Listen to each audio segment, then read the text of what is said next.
Pemirsa, 55 orang mengalami luka-luka akibat ledakan yang terjadi di SMA Negeri 72 yang terjadi pada waktu pelaksanaan sholat Jumat. Kami akan membahasnya, pemirsa. Sebenarnya apa yang melatar belakangi dan juga menjadi penyebab terjadinya ledakan? Kami akan bahas bersama sejumlah narasumber yang saat ini sudah terhubung bersama kami. Sudah ada Komjen Pol Purnawirawan Susno Duaji yang merupakan Kabar Reskrim Polri 2008-2009. Selamat malam Pak Susno, Assalamualaikum. Assalamualaikum, selamat malam Mbak, selamat malam para pemirsa sekalian. Waalaikumsalam warahmatullahi wabarakatuh. Kami juga akan menyapa Laksda TNI Purnawirawan Soleman B. Ponto selaku pengamat intelijen. Selamat malam Pak Soleman.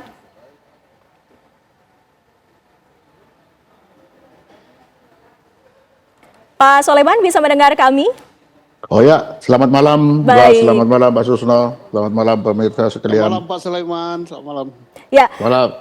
Baik Bapak-Bapak, ini menjadi sebuah perbincangan yang patut kita perhatikan lebih dalam lagi. Pak Susno, jika Anda melihatnya, mungkin Anda bisa memberikan pengamatannya atas kejadian yang terjadi pasca adanya ledakan di SMA Negeri 72. Pak Susno. Baik, ini suatu hal yang mengagetkan kita ya. Terjadinya di sebuah sekolah SMA 72. Kita tahu bahwa lokasi SMA 72 ini berdekatan dengan komplek militer di situ. Yang kedua, kenapa di sekolah? Mengapa hari Jumat? Mengapa pada saat sholat? Nah, itu perlu dijawab semua. Apakah gerakan ini atau ledakan ini atau peristiwa ini hanya peristiwa perorangan yang dendam perorangan, ataukah ini karena suatu jaringan? Tergantung dari hasil penyidikan Polri di TKP. Yang kedua, tergantung hasil penyidikan Polri terhadap saksi-saksi, tergantung hasil penyidikan Polri terhadap orang yang diduga sebagai pelaku untuk menjawab itu semua. Tapi praduga bermunculan banyak. Apakah ini ledakan ini adalah ledakan low explosive atau high explosive? Tergantung dengan pemeriksaan DKP, apa yang menentukan? Yang menentukan adalah kualitas dan kuantitas daripada bahan peledak. Itu satu. Yang kedua adalah efek daripada ledakan itu. Nah, ini efek dari ledakan kita tahu. Ini korban pertama ada katakan 20, terakhir ada katakan 55. Ya alhamdulillah tidak ada ledakan walaupun tidak ada korban jiwa meninggal walaupun kita prihatin. Mudah-mudahan semua selamat. Nah, apakah ini adalah gerakan yang terkait dengan organisasi radikal atau si pelaku telah tertular oleh ideologi radikal atau apa-apa, belum bisa kita simpulkan dari TKP dan dari apa yang dilihat saat ini. Masih kita harus tunggu hasil penyidikan daripada pihak kepolisian. Saya kira itu dulu untuk sementara. Ya, Pak Soleman, mungkin Anda juga langsung bisa menanggapi bahwa kejadian ini terjadi di Komplek Angkatan Laut Kodamar. Anda melihatnya seperti apa? Ya, saya kira saya sependapat dengan Pak Susno. Jadi kita masih harus menunggu dulu apa hasilnya dari pemeriksaan. Karena kita tidak boleh gegabah. Saya lebih sampai sekarang masih melihat ini baru mungkin coba-coba dari anak sekolah. Karena ini anak sekolah, kalau mengingat waktu saya dulu SMA, umur-umur segitu itu, ketika pelajaran kimia kita juga coba-coba. Nah, apakah ini dia dalam keadaan coba-coba? Nah, kita lihat seperti kata Pak Siso tadi, nanti hasilnya seperti apa. Karena kalau kita tarik terlalu jauh, apakah ini ada hubungan dengan teroris? Karena dilihat situasi global, situasi regional, situasi nasional, tidak ada hal-hal yang dapat mengakibatkan kelompok teroris untuk memaksakan kehendaknya. Jadi kita bisa, kalau menurut saya sampai saat ini masih dalam kenakalan anak-anak ini atau keinginan tahuan yang mengakibatkan terjadinya ledakan. Karena mungkin dia sendiri tidak tahu hasilnya akan seperti apa. Dia coba-coba. Percobaan ini karena apakah dari pelajaran, apakah dia melihat dari YouTube, apakah dia lihat dari kawan. Tapi bagi saya mungkin baru sampai di situ. kita harus menunggu hasil pemeriksaan seperti apa dikatakan Pak Susno tadi. Pendapat saya, Pak. Gitu.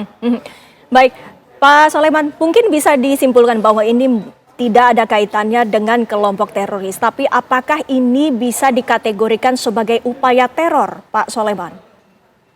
Kalau upaya teror saya kira belum sampai upaya teror, karena siapa yang mau diteror? Lalu untuk apa dia meneror? Karena situasi untuk sebagai teroris itu belum ada. Jadi masih sampai kenakalan atau keingintahuan yang mengakibatkan kecelakaan. Nah, ini perlu kita lihat dulu.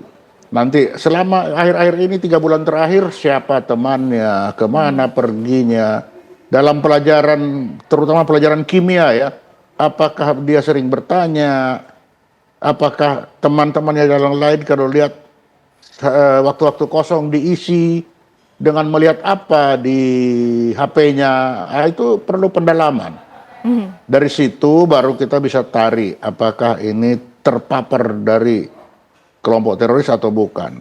Tapi sampai sejauh ini, kalau saya masih melihat bahwa ini adalah hasil kenakalan atau hasil keingintahuan, baru sampai di situ. Baik. Nah, ini akan bergeser seirama dengan ditemukannya bukti-bukti, fakta-fakta seperti apa yang dikatakan Pak Susno tadi. Jadi ini belum Pak. Ini hanya mentah saja seperti itu. Tapi kalau ada fakta-fakta yang lainnya muncul, ini bisa berubah, begitu. Baik, Pak Susno, apakah Anda sepakat bahwa ini belum bisa dikategorikan sebagai upaya teror jika kita telaah lebih dalam lagi pengertian dari teror ini sendiri adalah menebarkan ketakutan, Pak Susno? Oke, kalau menebarkan ketakutan, ya siapa yang nggak takut sama ledakan? Mercon aja takut. Tapi persoalannya apakah yang dikatakan Pak Sulaiman tadi ini sudah mengarah kepada suatu gerakan teroris, jaringan yang bersifat radikal? Ya, saya sependapat dengan beliau gitu ya. Terlalu minim data kita mengatakan itu. Kita tunggu hasil penyelidikan yang dilakukan oleh aparat dulu ya.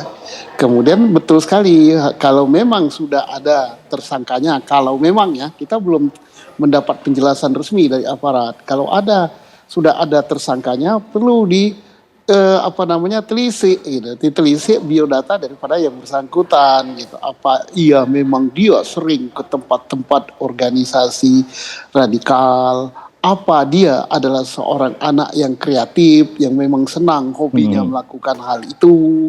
Kemudian apa nantinya akan ditelisik. Kalau memang teroris gerakannya, apa tujuannya meledakkan di sekolah gitu kan?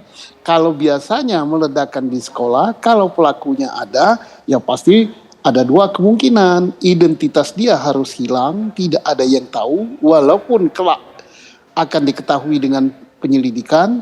Yang kedua, bisa juga langsung menghilangkan dirinya dengan bunuh diri, bom bunuh diri gitu. Nah, tapi kalau ini kan agak beda ya, agak beda meledak gitu. Kalau ternyata ada tersangkanya dan tersangkanya dari karangan internal, masih perlu penyelidikan lebih dalam sebagaimana Pak Sulaiman katakan tadi, background yang bersangkutan apa gitu dan sebagainya. Jadi jangan terlalu cepat kita katakan bahwa ini adalah gerakan radikal, gerakan teroris, ini teror bom gitu. Karena apa? Kita lihat senjata yang ditemukan senjata mainan gitu. Nah, korbannya banyak, ya bisa jadi karena mungkin bahan yang dimasukkannya gitu cukup banyak gitu, ledakannya ya melukai banyak gitu ya. Oke. Ya, dan yang perlu digarisbawahi pula bahwa ledakan ini terjadi di lingkungan sekolah. Nanti kami akan dalami lebih lanjut lagi. Pemirsa, usai jeda pariwara berikut ini kami masih akan kembali.